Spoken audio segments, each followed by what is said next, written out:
자, 왕정시대 그 25번째 이야기 다윗 이야기를 계속 말씀드리도록 하겠습니다. 자, 우리 이것은 이제 지지난주와 좀 연결되는 오늘 부분인데 먼저 지지난주를 복습하고 나가도록 하겠습니다. 자, 압살롬이 반역했습니다. 다윗의 아들인 압살롬이 반역을 저질렀습니다. 자, 압살롬이 내가 왕이다 선포했습니다. 자, 그리고 4,000명이 그를 따랐습니다. 자, 그렇게 반역이 시작되자 다윗이 싸우지도 않고 압살롬과 싸우지도 않고 도망가기로 결정을 했는데, 자, 성경에서 어디에 모였다라고 말씀하셨습니까? 네, 너무 어려운 명칭이었는데 바로 벤메르학이라는 곳으로 갔다. 이 벤메르학에 대해서 성경에서 사실 나오지 않습니다. 성경에 어떤 위치였는지 정확히 나오지 않지만 아마도 다윗성에서 그 다윗이 이제 휴식했던 그런 공간이 아니었겠느냐, 아마 그랬을 것이다 아마 추측할 수 있습니다. 아무튼 이쪽으로 갔는데 이쪽에서 총 3명의 사람을 만났습니다. 자, 그 첫 번째 누구였습니까? 바로 가드 사람 이때. 자, 이 가드 사람이라는 것은 어떤 뜻이었다고 말씀드렸습니까? 블레셋, 그렇죠.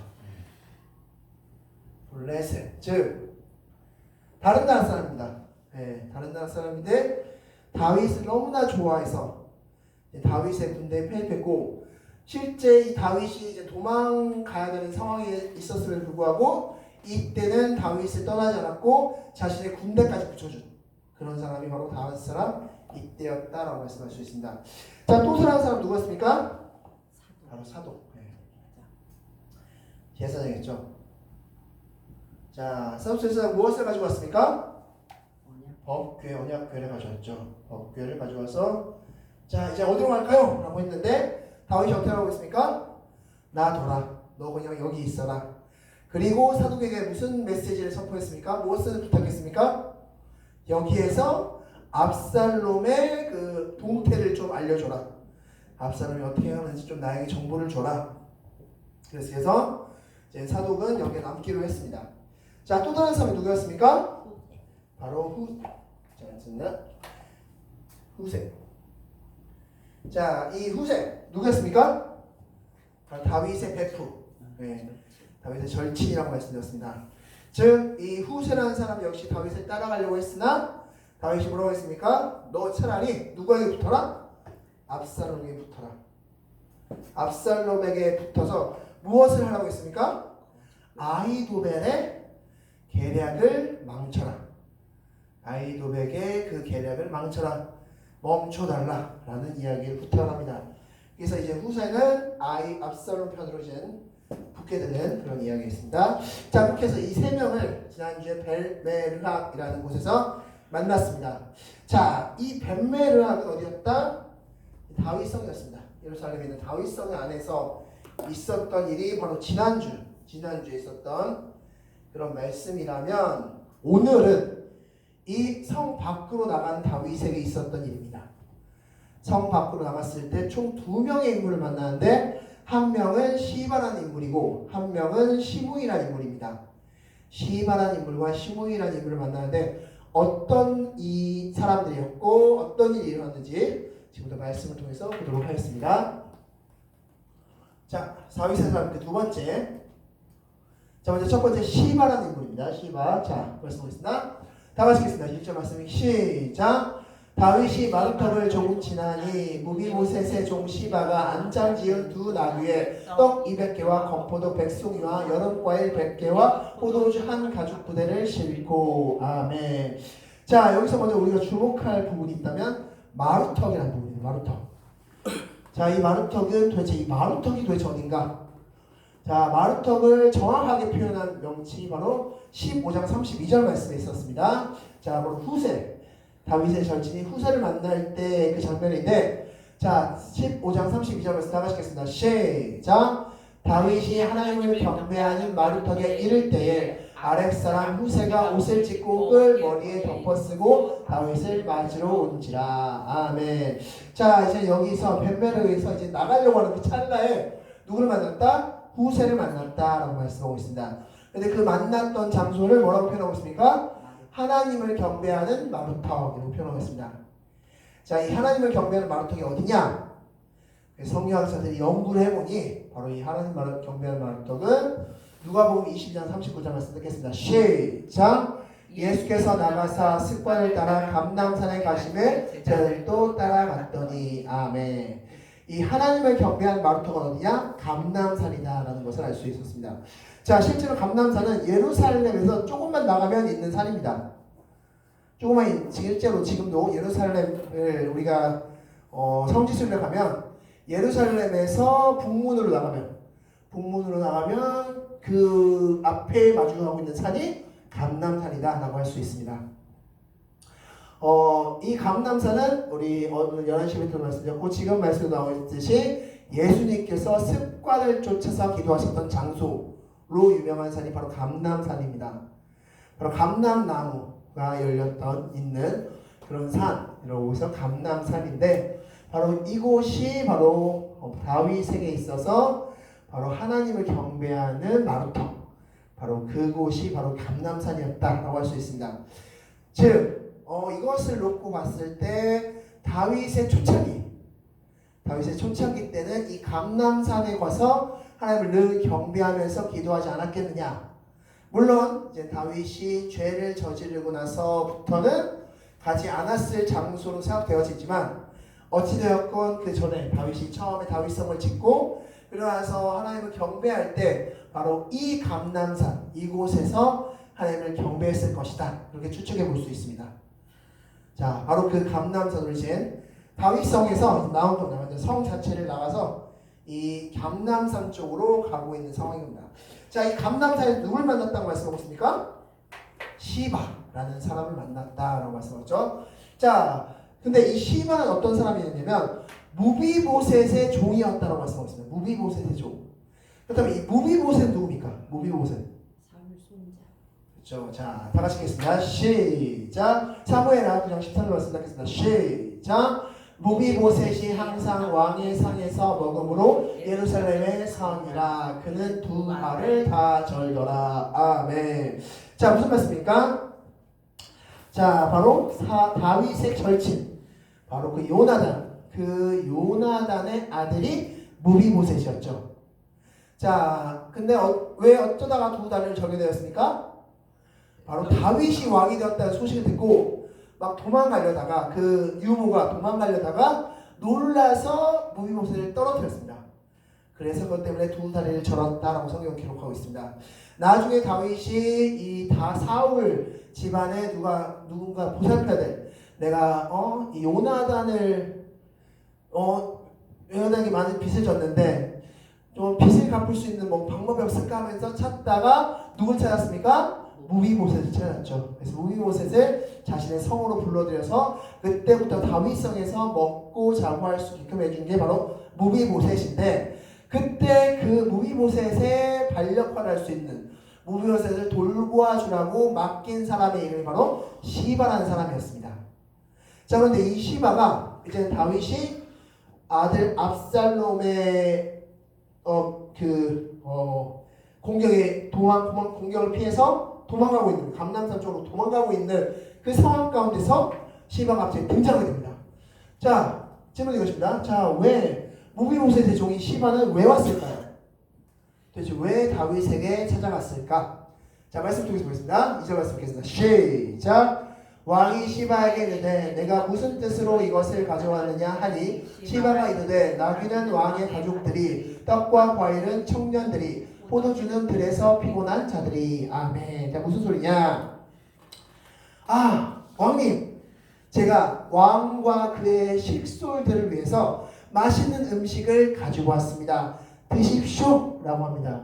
자, 근데 다윗이 보기에는 굉장히 이상했습니다. 왜냐하면 특별히 나귀를 가져왔다는 것이 뭔가 좀 꺼림직했습니다. 자, 무비보셋은 지금 어떤 상태라? 두 다리가 다친 상태였습니다. 그러면 이동수단이 그 당시 이동수단이 무엇이었다? 나귀였습니다. 예. 그런데 지금 무비보셋은 없는데 그의 종인 시바가 나귀를 2마리를 가지고 와서 거기에 잔뜩 음식물을 쌓아놓고 온 겁니다. 무비보셋은 없는 상태에서. 그러니까 다윗이 뭔가 이상한 겁니다. 그래서 다시 한번 보겠습니다. 자, 3절 말씀 읽겠습니다. 시작.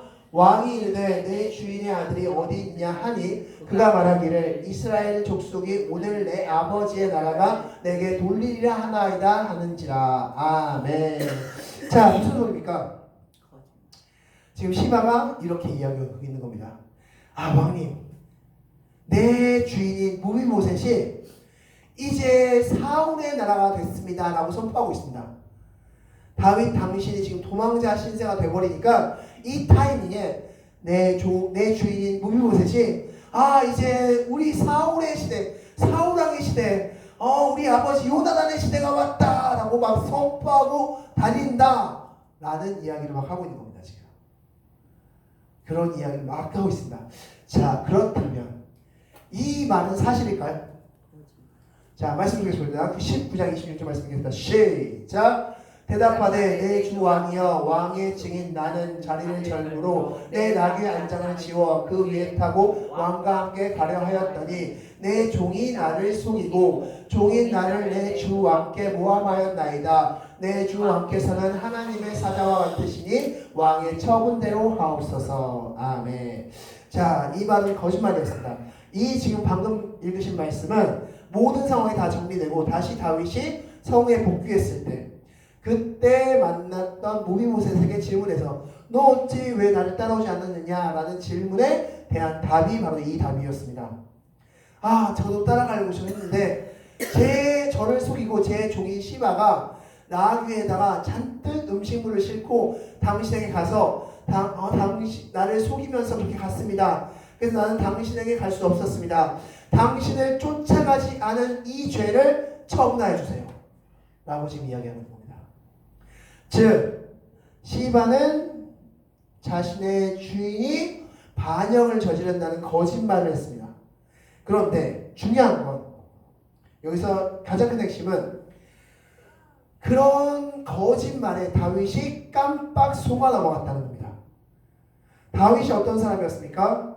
목동으로서 시편을 지었던 훌륭한 시를 지었던 정말 총명한 그런 영특한 하나님의 지혜가 반짝이는 그런 사람이었습니다. 그런데 그가 죄라는 것을 가리워지자 죄라는 구름에 가리워지자 그의 총명함은 사라져버렸습니다. 그래서 너무나 어설픈 이 거짓말 너무나 어설픈 이 거짓말에 깜빡 속아서 어떻게 했습니까? 자, 아들의 반역으로 인해 분별력이 사라진 다윗은 시바의 말을 모두 믿었고요. 그래서 그에게 무비보셋 땅 전부를 허락합니다. 그래서 너가 무비보셋 땅 다 가져라. 무비보셋이 반역을 저지른다는 이 말을 속아서 무비보셋 땅을 다 시바에게 줍니다. 그런 실수를 범하게 된다라는 것이 첫 번째입니다. 그래서 첫 번째, 다윗이 성 밖에 나갔을 때 감람산 쪽으로 갔을 때 만났던 첫 번째 인물은 시바라는 이 사람이었다라고 볼 수 있습니다. 자, 두 번째는 시므이라는 사람을 만납니다. 두 번째 시므이 16장 5절 말씀 같이 읽겠습니다. 시작. 다윗이 바울함의 이름에 거기서 다윗 사울의 친족 한 사람이 나오니 게라의 아들이요 이름은 시므이다. 그가 나오면서 계속해서 저주하고. 아멘. 이 시므이라는 사람은 어떤 사람이다? 사울의 친족이다. 사울의 친척인 시므이를 만납니다.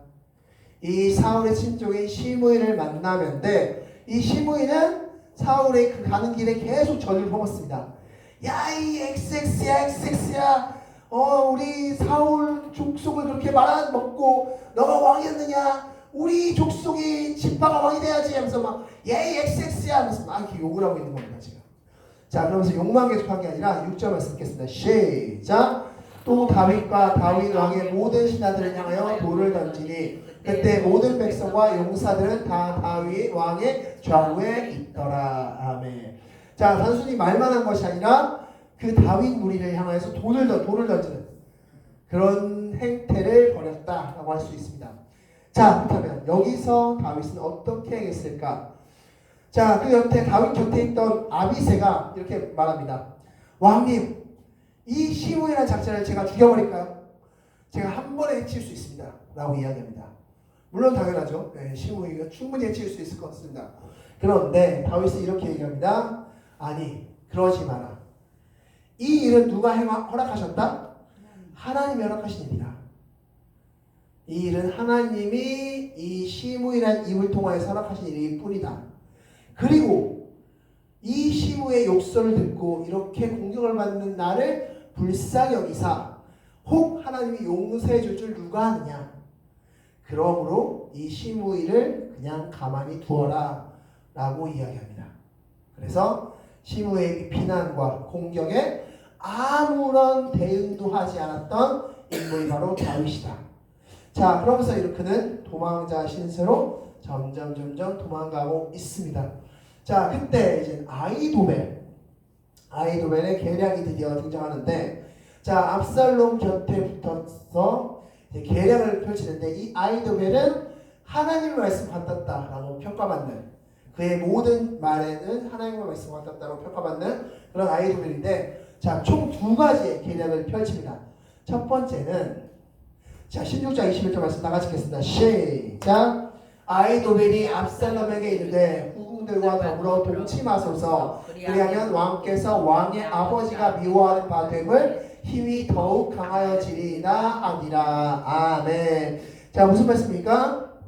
자, 다윗이 도망갈 때 몇 명을 남겨놨습니까? 후궁 10명을 남겨놨습니다. 네, 후궁 10명을 남겨놨는데 그 후궁 10명과 압살롬 당신이 잠자리를 가십시오. 그것도 공개적으로 가십시오. 옥상에 천막, 텐트를 쳐놓고 그곳에서 공개적으로 잠자리를 가지십시오. 그러면 그 모습을 보고 다윗은 더욱더 열받을 것이고, 그리고 사람들은 그것에 환호할 것입니다. 라고 이야기하고 있는 거다, 지금. 그래서 아히도벨이 그런 꾀를 냈고, 그래서 이 말씀대로 21절 말씀 읽겠습니다. 시작. 이에 사람들이 압살롬을 위하여 옥상에 장막을 치니 압살롬이 이스라엘 무리의 눈앞에서 그의 아버지의 후궁들과 더불어 동침하니라. 아멘. 자, 그렇게 온 백성이 다 보는 앞에서 이런 일을 저질렀다라고 할 수 있습니다. 자, 이것은 바로 다시 한번 읽겠습니다. 시작. 옥상을 거닐다가 밧세바를 발견하고 몰래 범했던 다윗과 달리 하나님의 말씀처럼 백주대낮에 압살롬은 다윗의 목을 옥상에서 범하게 된다. 아멘. 자, 다윗이 처음에 밧세바를 발견했던 곳이 어디였습니까? 옥상이었죠. 옥상을 거닐다가 즉 하나님이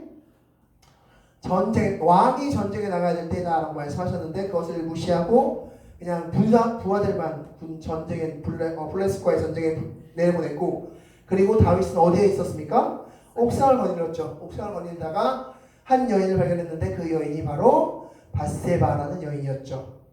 그래서 밧세바를 범하게 됐습니다. 그런데 하나님은 이 옥상에서 벌어진 이 일을 이제 백주대낮에 모든 사람이 볼 수 있도록 그렇게 했는데, 이것은 앞서 하나님이 말씀하셨던 세 가지의 벌 중에 하나였다라고 볼 수 있는 거죠. 자, 첫 번째 벌이 무엇이었습니까? 하나님이 내렸던 다윗이 밧세바 사건을 일으키고 나단 선지자를 통해서 말씀하셨던 세 가지 벌 중에 하나가 무엇이었습니까? 칼이 너희 집안을 계속해서 이루어질 것이다. 칼이 너희 집안을 칼이 계속 나타날 것이다. 칼에 관련된 문제가 계속 나타날 것이다 라고 말씀하셨고, 두 번째가 무엇이었습니까? 바로 오늘 본문 말씀이었죠. 네. 너는 은밀하게 행했지만 나는 백주대낮에 이 일을 행할 것이다 라고 말씀하셨죠. 세 번째 무엇이었습니까? 바로 아들, 이제 곧 밧세바를 통해서 낳을 그 아들이 죽을 것이다. 이 세 가지 말씀하셨는데 모두가 다 실현됐습니다. 그래서 하나님이 다윗의 이 죄를 다 벌하셨고, 그럼으로써 지금 우리가 알 수 있는 것은 무엇입니까? 이 모든 일은 지금 어디서부터 시작되었다? 다윗의 그 죄로부터 시작되었다는 것입니다. 하나님은 분명 죄는 용서할 수 있지만 죄의 값은 분명히 치르게 하신다 라는 것을 말씀하고 있는 부분입니다. 그래서 하나님은 세 가지를 말씀하셨고 세 가지가 다 이루어졌습니다. 그래서 다윗의 말년까지 다윗은 말년에 맞은 엄청 피곤한 삶을 살면서 최후를 만나는 그런 삶을 살게 되었다라고 볼 수 있는 것입니다. 자, 이것이 바로 아히도벨의 첫 번째 계략이었고 그 계략은 성공적으로 끝났습니다. 이제 두 번째 계략을 펼칩니다. 자, 아히도벨 두 번째 계략 17절 1절에서 나가시겠습니다. 시작. 아히도벨이 압살롬에게 이르되 이제 내가 사람 12,000명을 택하게 하소서. 오늘 밤에 내가 일어나서 다윗의 뒤를 추격하여. 아멘. 자, 2절 말씀 읽겠습니다. 시작. 그가 고나고 힘이 빠졌을 때 기습하여 그를 무섭게 하면 그와 함께 있는 모든 백성이 도망하리니 내가 다윗만은 쳐 죽이고. 3절 읽겠습니다. 시작.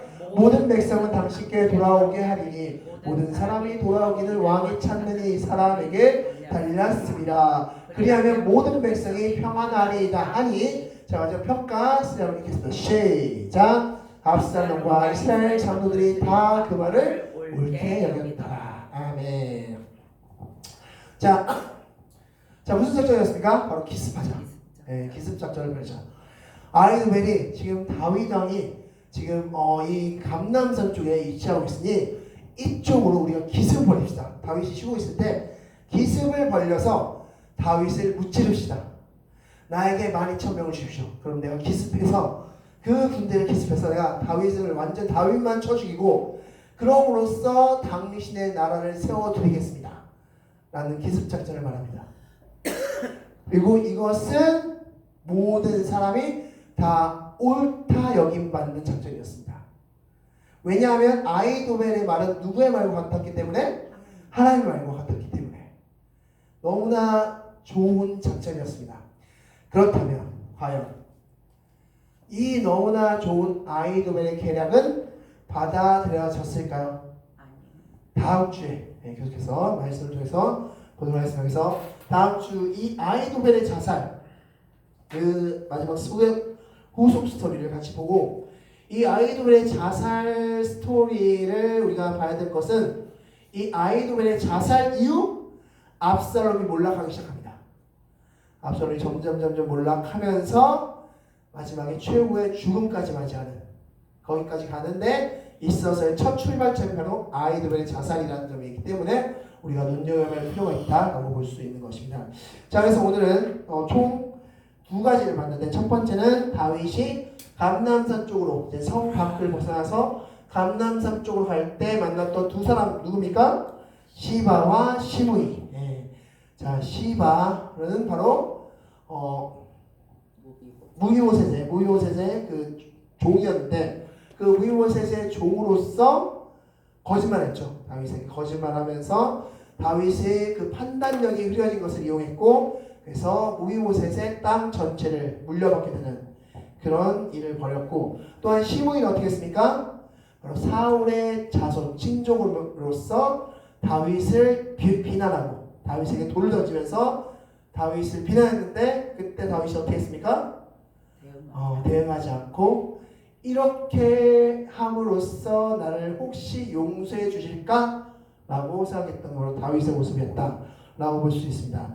그리고 나서 이제 바로 아히도벨의 두 가지 작전. 첫 번째 작전은 옥상에서 다윗의 후궁들과 밥을 지내십시오. 저녁 그렇게 은밀하게 행하십시오 라는 것을 첫 번째로 했고 두 번째가 바로 기습작전. 과연 그 기습작전은 성공을 치렀을지 다음 주에 말씀을 통해서 보도록 하겠습니다. 자, 마지막에 이제 정리하고 마치도록 하겠습니다. 다 같이 하겠습니다. 시작. 다윗 주변엔 어려움에 처한 다윗을 이용하려는 사람과 다윗을 비난하는 사람이 존재하게 되었다. 하나님은 다윗을 철저히 낮추고 계신다. 아멘. 그래서 죄를 지었던 그 다윗을 철저하게 낮추는 과정 가운데 하나님은 계시다 라고 볼 수 있는 것입니다. 자, 이제 문제 주보와 화면을 통해서 문제 같이 나누도록 하겠습니다. 자, 보세요. 하나님을 경배하는 마루터는 어디였습니까? 바로 감람산. 바로 예수님께서 기도하셨던 바로 그 장소이기도 하죠. 그래서 바로 다윗이 하나님과 너무나 친밀했을 때는 이곳에서 자주 기도했을 것이다 라고 우리는 추측해 볼 수 있습니다. 두 번째, 시바는 진실을 이야기하고 있었습니까? 아니요. 아니죠. 네, 시바는 모두 거짓을 이야기하고 있었다라고 볼 수 있는 것입니다. 사울의 친족으로서 다윗을 비난한 사람 누구였습니까? 시므이. 시므이라는 사람이 다윗을 비난했죠. 그래서 막 비난하고 돌도 던지고 막 이런 일을 했습니다. 다윗은 시므이의 비난에 대응했습니까? 아니요. 예, 대응하지 않고 그냥 욕을 다 듣고 또한 돌 던지면 던지는 대로 맞고 이러면서 비난에 대응하지 않았습니다. 혹 하나님 용서해 주실까 해서 아이도벨은 어디에 장막을 치라고 합니까? 옥상. 예, 옥상 위에 바로 다윗이 범죄를 저질렀던 바로 그 장소, 처음 범죄 장소였던 그 옥상에 장막을 치라라고 명령하고 그렇게 제안했고 바로 압살롬은 동일하게 해서 그 일을 벌였다라고 할 수 있습니다. 압살롬은 옥상에서 누구를 범합니까? 다윗의 후궁. 네, 바로 후궁들, 다윗의 후궁들을 범하게 되었습니다. 자, 그렇게 범하는 일을 했습니다. 자, 마지막 다윗을 기습하자는 아이도벨의 작전은 좋았습니까? 네. 네, 바로 하나님의 말씀과 같았던 또 평가받는 아이도벨의 계략이었기 때문에 너무나 좋았다. 그렇다면 이 계략은 과연 받아들여졌을까? 이 계략대로 행해졌을까? 다음 주에 말씀을 통해서 보도록 하겠습니다.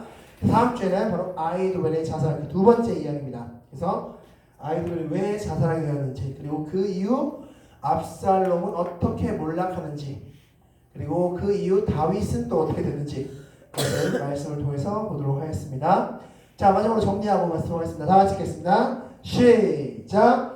다윗이 하나님을 가까이 하고 하나님을 즐거워할 땐 아무 문제 없던 인간관계가 무너지게 되었다. 죄는 인간관계를 무너뜨린다. 아멘.